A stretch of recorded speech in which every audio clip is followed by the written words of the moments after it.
Anatomía de la raíz.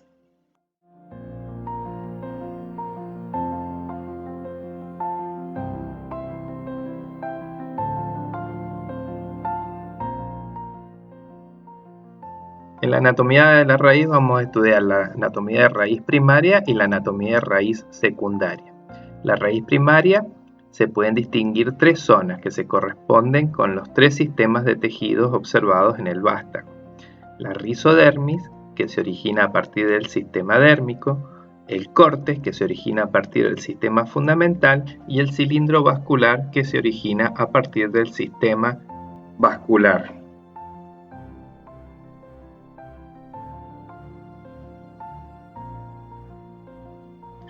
En esta imagen podemos ver las tres zonas, la rizodermis, el cilindro vascular al centro y el córtex. El córtex está compuesto por células parenquimáticas, la rizodermis es la epidermis de la raíz y en el cilindro vascular vamos a encontrar el xilema y el floema primario.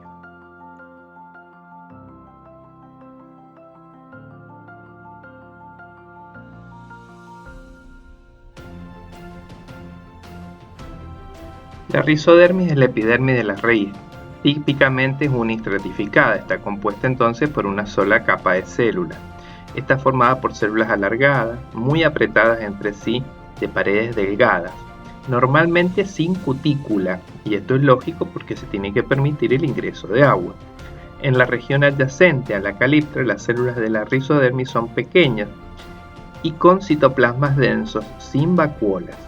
En raíces que conservan su epidermis por largo tiempo, reemplazándola tardíamente por la peridermis, las paredes celulares pueden engrosarse, suberificarse o lignificarse.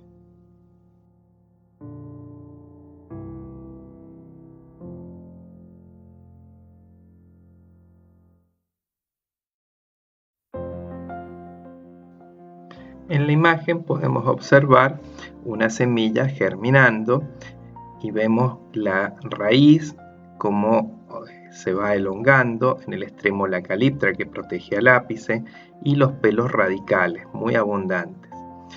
En la imagen de la derecha es un esquema donde está representada esta estructura que es el ápice de la raíz.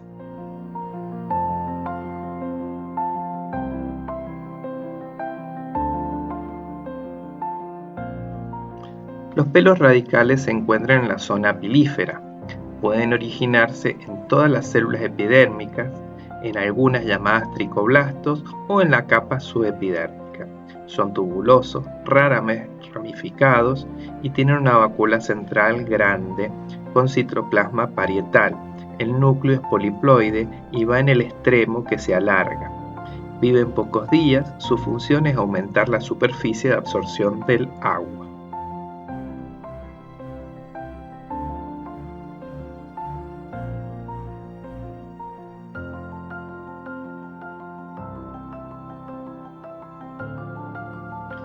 En la imagen de la izquierda vemos los pelos radicales con un microscopio electrónico de barrido y en la derecha cómo funcionan los pelos radicales aumentando la superficie de absorción que tiene la raíz para poder absorber más agua de la solución del suelo.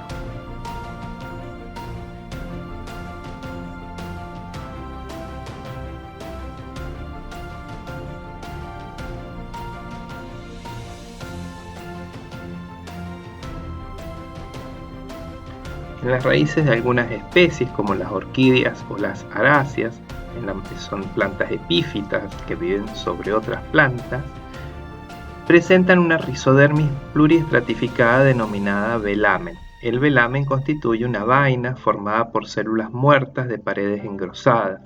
Los engrosamientos pueden ser espiralados, reticulados o punteados. Si el tiempo está seco, está lleno de aire y cuando llueve se llenan de agua. Según algunos autores, el velamen es un tejido que absorbe agua. Según otros, nunca se ha observado el paso de agua del velamen al córtex. Su función principal parece ser la de protección mecánica, además de impedir la excesiva pérdida de agua del córtex.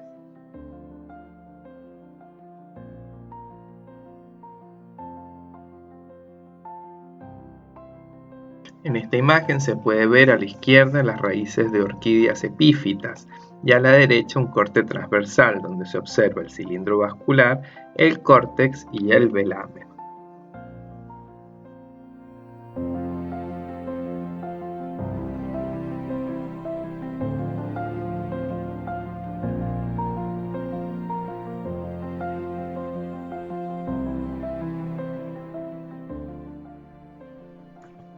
El córtex es la región comprendida entre la rizodermis y el cilindro vascular central. Las capas más externas debajo de la epidermis pueden diferenciarse como un tejido especializado, denominado exodermis. La capa cortical más interna del córtex forma la endodermis.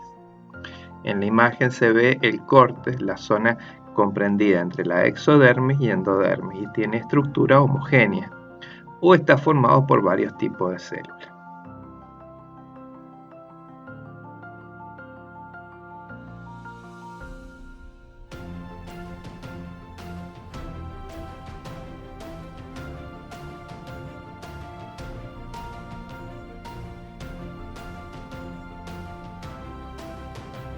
Las raíces pueden presentar almidón en el córtex, también pueden encontrarse idioblastos diversos como por ejemplo células taníferas o cristalíferas.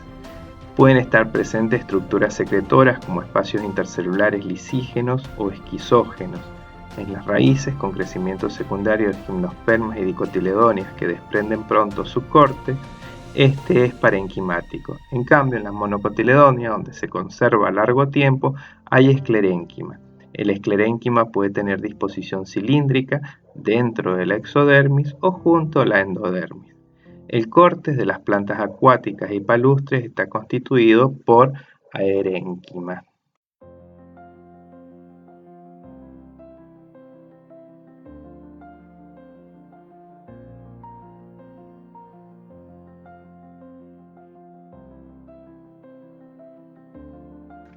En las imágenes se ven distintos tipos de córtex. El primero del camote o batata, donde vemos un parénquima reservante con gránulos de almidón, por eso está de color azul, teñido con lugol. El segundo es de una orquídea con cavidades secretoras. El que sigue pertenece a una planta acuática donde se ve una abundante aerénquima. Finalmente, el último es de una monocotiledónea donde se ve esclerénquima periférico por abajo de la epidermis.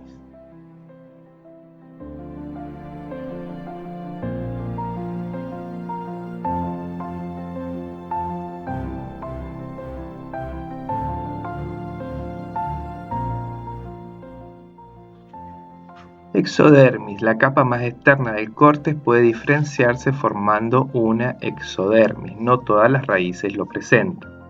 Esta zona generalmente no está presente en teriófitas, en los helechos. La exodermis está formada por una o varias capas de células vivas. A veces incluye algo de esclerénquima, como en las monocotiledóneas.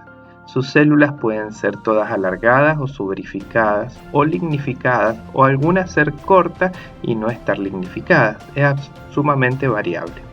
Las células de las exodermis de las raíces de muchas angiospermas tienen banda de Caspari y desarrollan muy rápidamente suberina, y algunas especies celulosa por dentro. Su función sería evitar la pérdida de agua de la raíz al suelo. Estructural y químicamente, la exodermis se parece a la endodermis. Los factores causales de su desarrollo son iguales.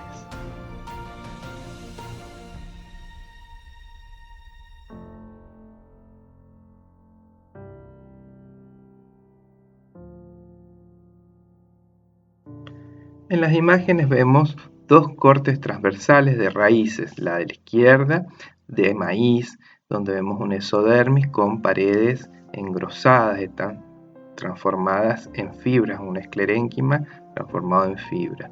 En la que sigue es una exodermis muy parecida a la endodermis en un corte raíz de arroz.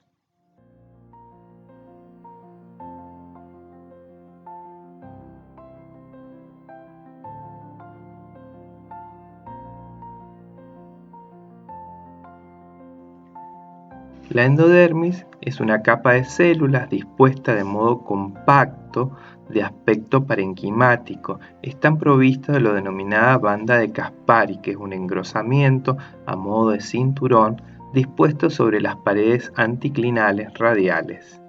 Cerca de la pared tangencial interna, su anchura varía y presenta suberina o lignina, o ambas sustancias.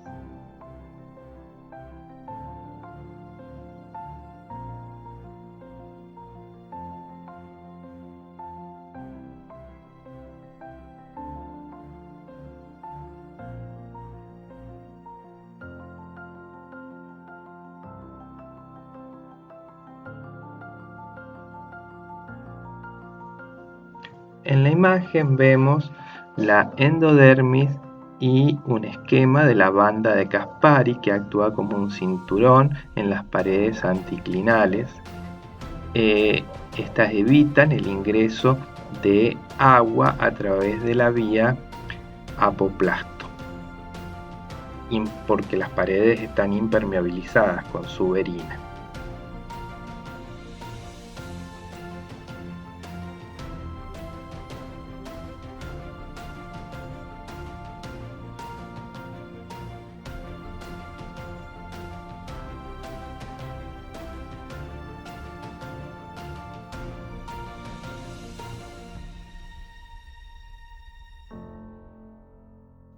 La banda de Caspari presente en la endodermis es la encargada de que la solución del suelo ingrese al xilema solo vía simplasto. Comienza con la deposición de una película de sustancias fenólicas y grasas en la laminilla media entre las paredes radiales de las células. La pared primaria de este modo queda incrustada. El grosor de la pared aumenta por la deposición de sustancias sobre la cara interna. La membrana plasmática está fuerte unida a la banda, constituyendo una barrera que impide a la solución del suelo pasar por vía apoplasto, forzándola a través del citoplasma, que es la vía selectivamente permeable o simplasto.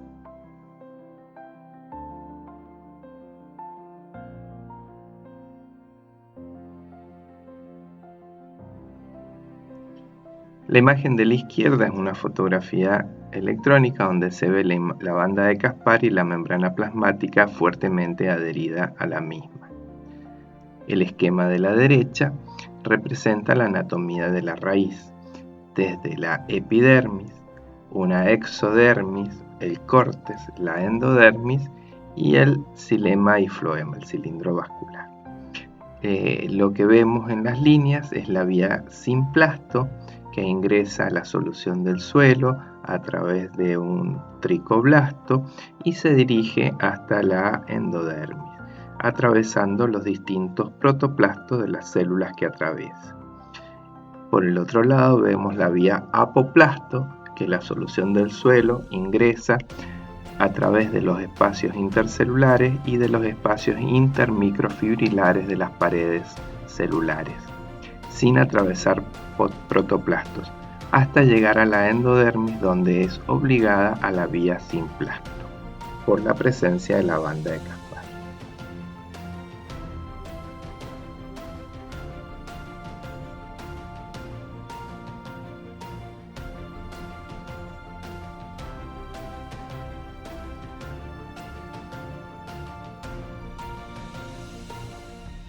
La endodermis divide al apoplasto de la raíz en dos compartimentos, lo que resulta muy conveniente para el desplazamiento selectivo de minerales y agua.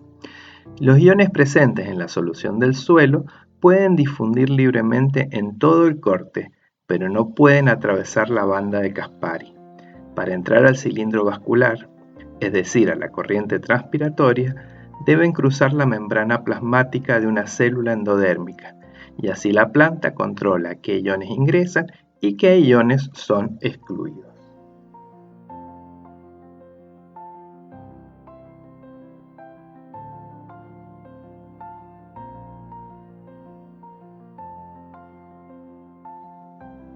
Las paredes de las células endodérmicas sufren modificaciones. El primer estadio es la formación de la banda de Caspari. En la imagen se ve una célula endodérmica y la posición que tiene la banda de Caspari.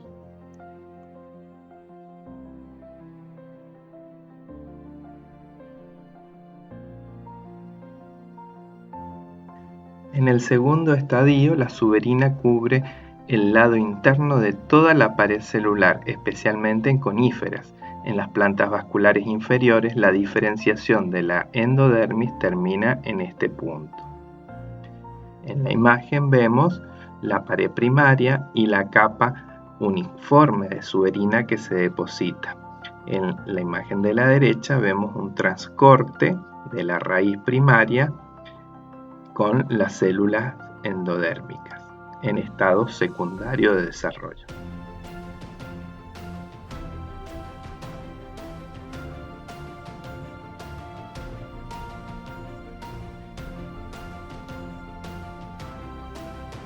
En el tercer momento de la formación de la endodermis, sobre la suberina se deposita una gruesa capa de celulosa y esta y la pared primaria pueden lignificarse formando una pared secundaria, a veces incluso con puntuaciones. En color naranja se observa este fenómeno.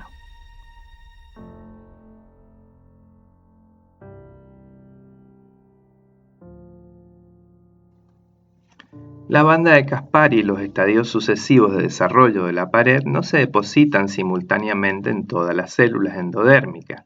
Aparecen primero frente a los cordones de floema. Desde allí van hacia las células que están frente al xilema. Algunas células endodérmicas permanecen inalteradas. A estas células se las denomina células de paso, porque se cree que permiten el paso de sustancias.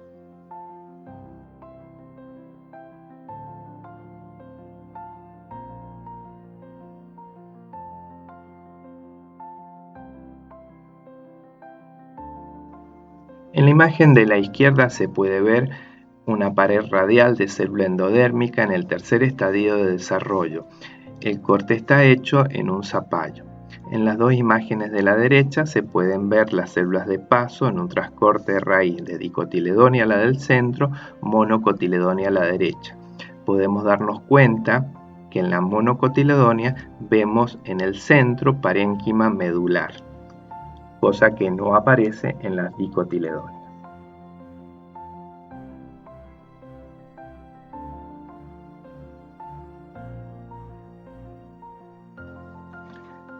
Cilindro vascular. Comprende el sistema vascular y el parénquima asociado. Está delimitado por un tejido llamado periciclo, que puede ser uni o pluriestratificado. Sus células son parenquimáticas de paredes delgadas, alargadas, rectangulares, de sección longitudinal.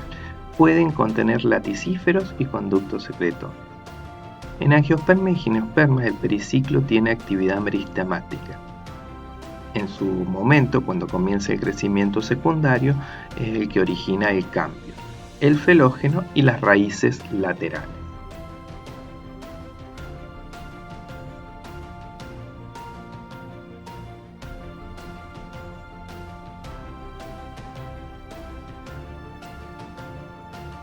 En las imágenes vemos sectores de un transcorte de raíces. En la de la izquierda se puede ver de afuera hacia adentro el córtex, la endodermis que está teñida de azul. Inmediatamente por abajo de la endodermis una capa de células que es el periciclo. Y luego observamos en color rosado rojizo el floema primario y en color celeste azul el xilema primario. En la derecha podemos ver de color naranja la endodermis y el periciclo, que en este caso está formado por 2 o 3 capas de células. También está señalado el xilema primario y el floema primario.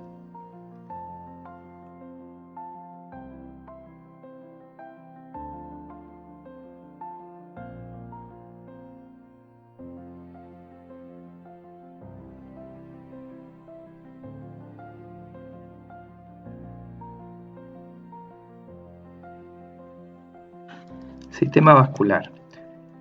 Está formado por el xilema y el floema. El floema forma cordones por debajo del periciclo y tiene diferenciación centrípeta, es decir, que madura de afuera hacia adentro. El protofloema está en la periferia, inmediatamente por abajo del periciclo. El xilema está dispuesto en cordones que alternan con el floema. El protoxilema es exarco, o sea que también tiene maduración centrípeta. El protofloema está también por abajo del periciclo. Y el metaxilema puede tener vasos o traqueidas. Los elementos de mayor diámetro están hacia el centro. En este caso, el cilindro vascular se describe como actinostela o protostela.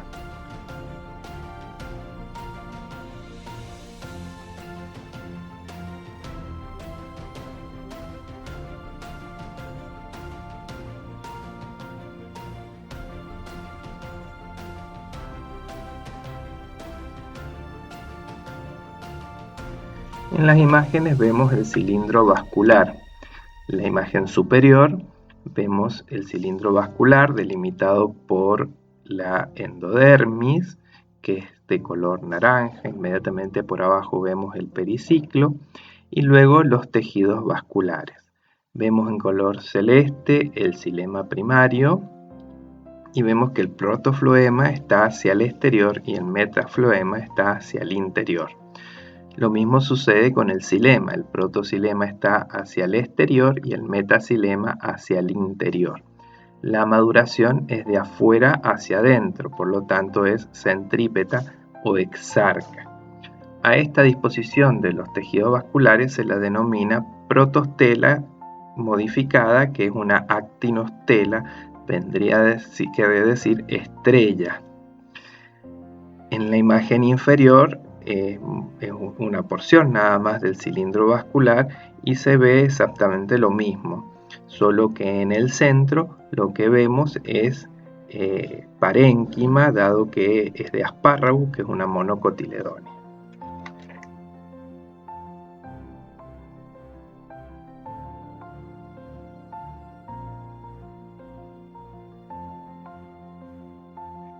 A los sectores del protoxilema se le denomina polos y se reconocen distintos tipos de raíces según el número de polos de protoxilema que existan.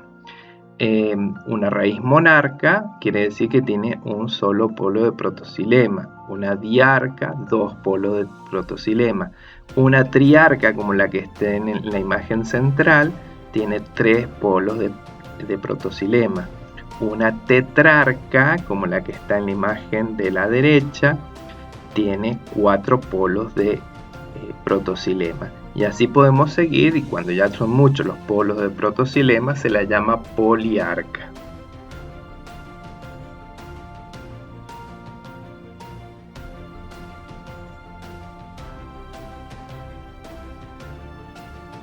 En estas imágenes podemos ver distintos tipos de raíces primarias. En las monocotiledonias y algunas gimnospermas, las raíces poliarcas presentan un número elevado de polos del xilema. En las palmeras, más de 100. En algunas monocotiledonias, el centro del cilindro puede estar ocupado por un solo vaso separado de los cordones periféricos por elementos parenquimáticos, por ejemplo, en la imagen de la derecha con el trigo.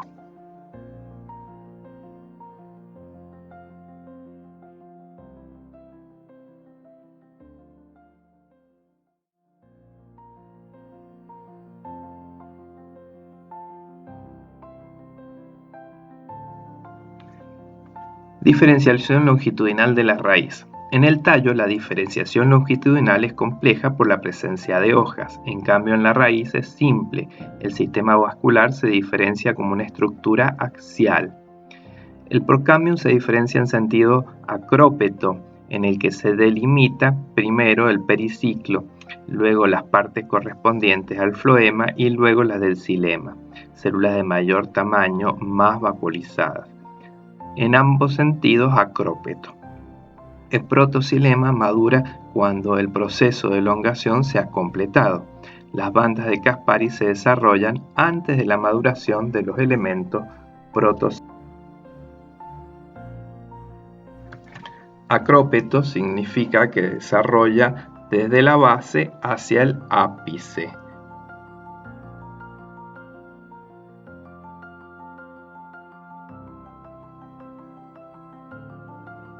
En esta imagen queda aclarado cómo va madurando desde el ápice de la raíz hacia arriba, cómo los tejidos maduros están más alejados del ápice.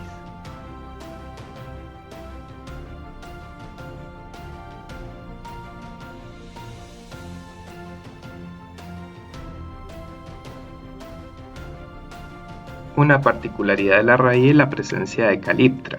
La caliptra se origina de la célula apical en las pteriófitas, del caliptro dermatógeno en las dicotiledóneas y del caliptrógeno en las monocotiledóneas. Está formada por células parenquimáticas vivas que a menudo contienen almidón. Las células se disponen en hileras radiales. Las células centrales forman un eje llamado columela. Las células apicales se diferencian en células periféricas que junto con las células epidérmicas secretan el mucigel, una sustancia viscosa compuesta principalmente por polisacáridos hidrófilos elaborados en los dictiosomas. Las células periféricas se desprenden a medida que la raíz se abre paso en el suelo.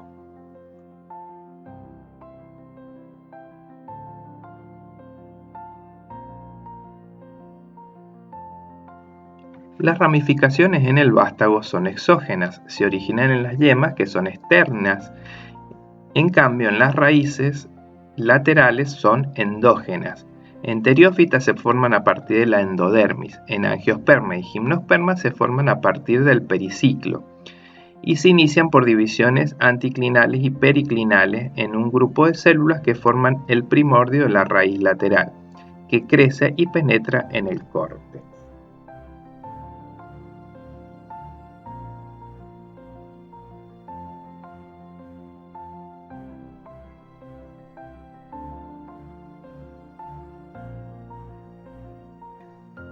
Esto lo podemos ver en las tres imágenes a continuación. Hay una secuencia desde el inicio de la formación de la ramificación de la raíz a partir del periciclo con una proliferación de células que sigue aumentando esa proliferación, se forma el primordio de la raíz lateral y luego esa raíz se abre paso atravesando las células parenquimáticas del córtex hasta llegar al exterior. Esto tiene su lógica. Si la raíz se ramificara desde la periferia, no estaría conectado con los tejidos vasculares. Necesariamente debe ramificarse a partir del periciclo para que se establezca la conexión con los tejidos vasculares.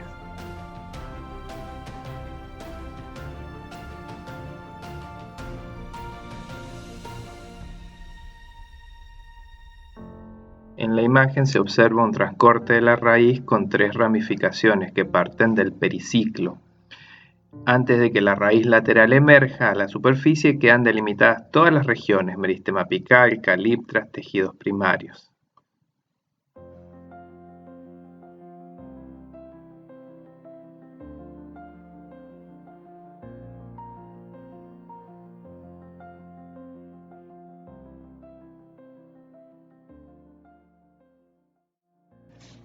Las raíces adventicias comúnmente se originan endógenamente en la vecindad de los tejidos vasculares, lo que facilita la conexión vascular entre ambos órganos. En las imágenes se pueden ver raíces adventicias en el transcorte de tallo de tomate, originadas en el cámbium.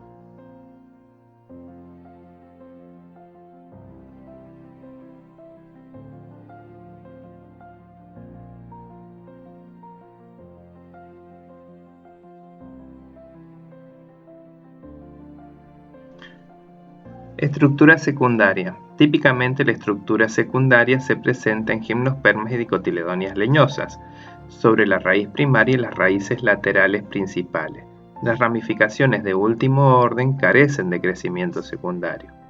Los tejidos secundarios de la raíz son iguales a los tejidos secundarios del tallo en la misma planta, aunque es diferente la aparición de cambio como consecuencia de la ordenación distinta de los tejidos vasculares primarios.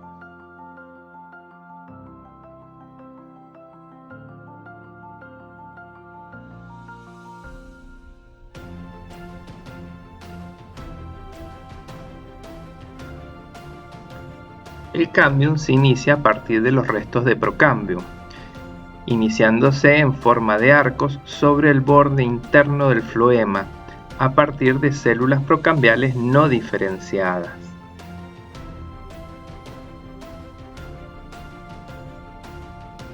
En la imagen de la derecha y el esquema de la izquierda se puede ver perfectamente el inicio del cambium como arcos entre xilema y floema primario. Luego esos arcos se van a terminar fusionando, uniendo con células del periciclo que están por afuera del polo del xilema.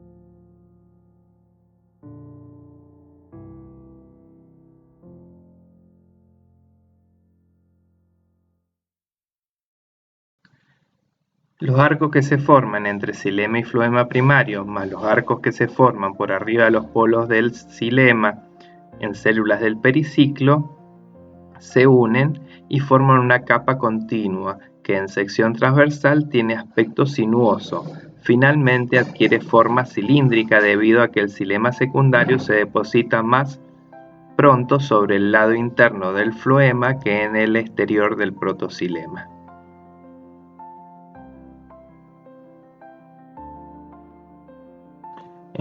En el esquema se pueden observar dos momentos distintos: el inicio a la izquierda y a la derecha, cuando ya ha tomado actividad el cambio y empieza a hacerse más cilíndrico el cambio.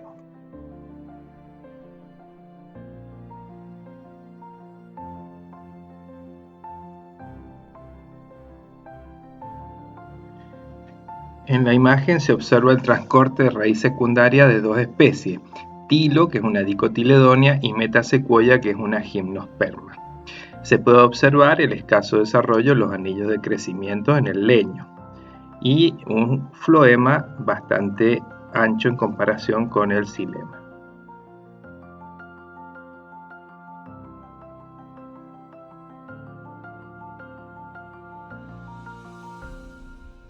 En raíces modificadas como la de dalia y la de zanahoria, en dalia se produce una tuberización que produce por hipertrofia del xilema secundario. Los vasos están dispersos en un abundante parénquima leñoso que acumula inulina, que es un hidrato de carbono. En cambio, en la zanahoria, Daucus carota almacena principalmente glucosa en las células del parénquima floemático secundario, que está hipertrofiado. Peridermis. En la mayoría de las raíces, el felógeno se origina en las células más externas del periciclo, y entonces la peridermis es profunda y el córtex se desprende completamente.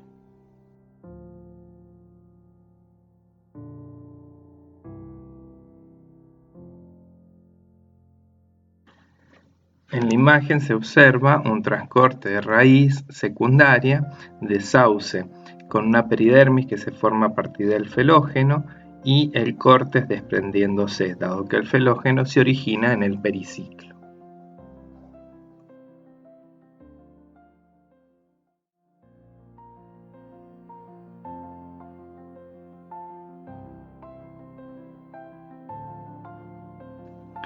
El felógeno puede aparecer cerca de la superficie de algunos árboles y herbáceas perennes en las que el córtex cumple funciones de almacenamiento.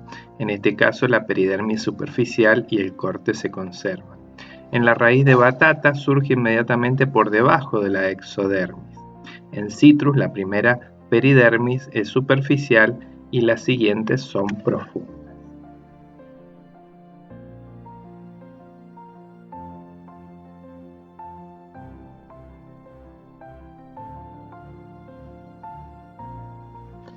Algunas raíces presentan crecimiento secundario atípico, por ejemplo la remolacha, que es un tubérculo radical o de hipocotilo según la variedad. El tubérculo se forma por crecimiento secundario anómalo. El cambium es determinado, se consume totalmente y se forman nuevos cambium a partir de células parenquimáticas del último floema formado. El tubérculo está constituido entonces por anillos alternativos de xilema y floema.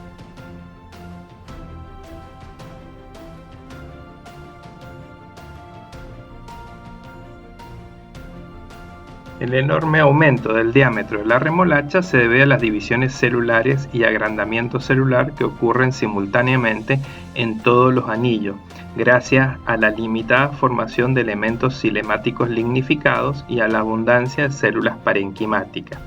La sustancia se reserva acumulada en el parénquima es la sacarosa.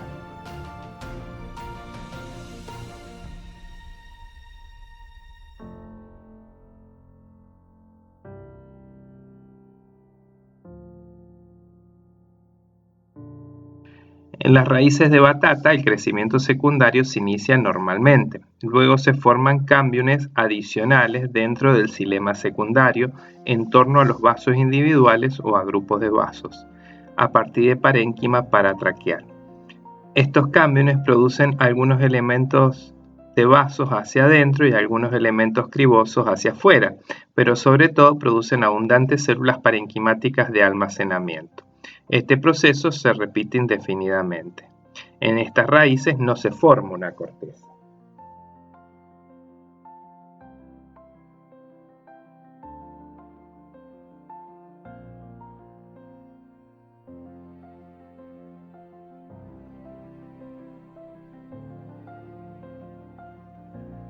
En el rabanito y otras brasicáceas, el primer cambio es normal, luego prolifera el tejido parenquimático del xilema y allí surgen cámbiones anómalos que producen tejidos vasculares.